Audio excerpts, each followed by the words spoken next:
Hi everyone, welcome to Victoria Carter Saves. My name is Victoria Carter, and today we're going to talk about writer doubt and how we sometimes doubt ourselves and our abilities, but we shouldn't because it holds us back from doing what we love, which is writing or creating. And to start this off, I'd like to say that this doesn't just apply to writers, it applies to all creatives. And my channel is writer based, but I've spoken with, sorry, there's like a bird over there and it keeps distracting me. I've spoken with my tattoo artist, and I was telling him about this, and I was like, like whenever I'm about to sit down to write, like all these thoughts come piling on my head, and I don't want to write. Like I freeze up. And he's like, I feel the same way. And then he said, what I do is I take all the art. This is because he's a tattoo artist, so it's different for him. But he's like, I take all the art that I've ever been proud of and I put it up on the wall. And so when I'm about to sit down and draw something new, draw a mock-up, I look at my art and then I realize, wow, I can do this. This is something amazing to me. And this is something that will inspire me because I did it and I know it's possible.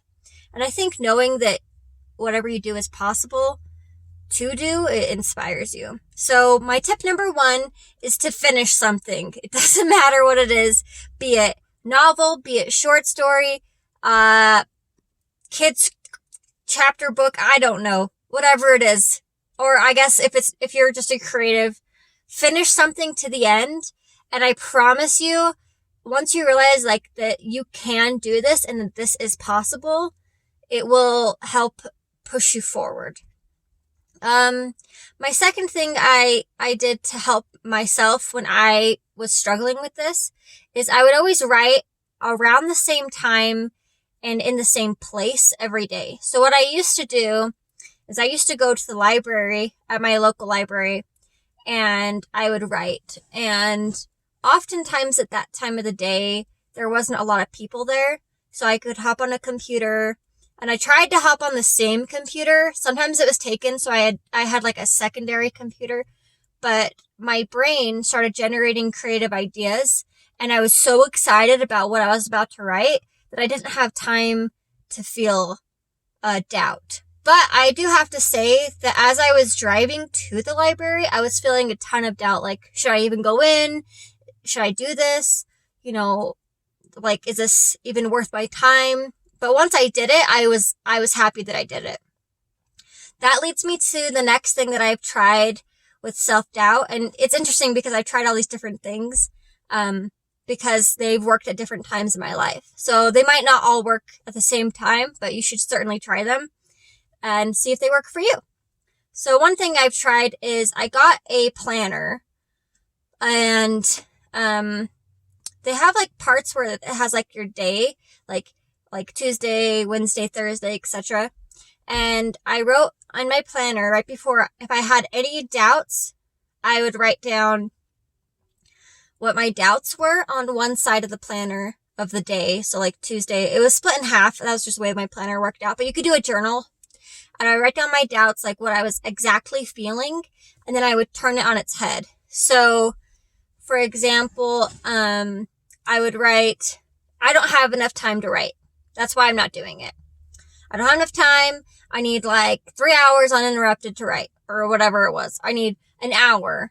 And on the other side, I would write, each in breath is a new beginning and each out breath is letting go. And that was like my mantra, if you will, for starting to write. Like, if I were to start writing right now, even if it's just 10 minutes, it's 10 minutes more than 0. And something is better than nothing. And that's another one of my mantras is every victory is a victory. Doesn't matter how big or small, every victory is a victory. So if you're writing just like a sentence a day, I think it counts. Forget word counts, forget time limits. If you are struggling with those things like I was, just put something on the page, because you will be so grateful that you did something. It's like when you save money, if you save a little bit of money at a time, be it like pocket change, pretty soon you'll have enough to go out and eat a fancy dinner if you wanted. I don't know if that's interesting to you, but you could do it. So I think that when we self-doubt, it really stops us on our journeys. And I learned something really interesting. I go to a self-help group, and I learned that procrastination is a form of self-sabotage, which makes sense.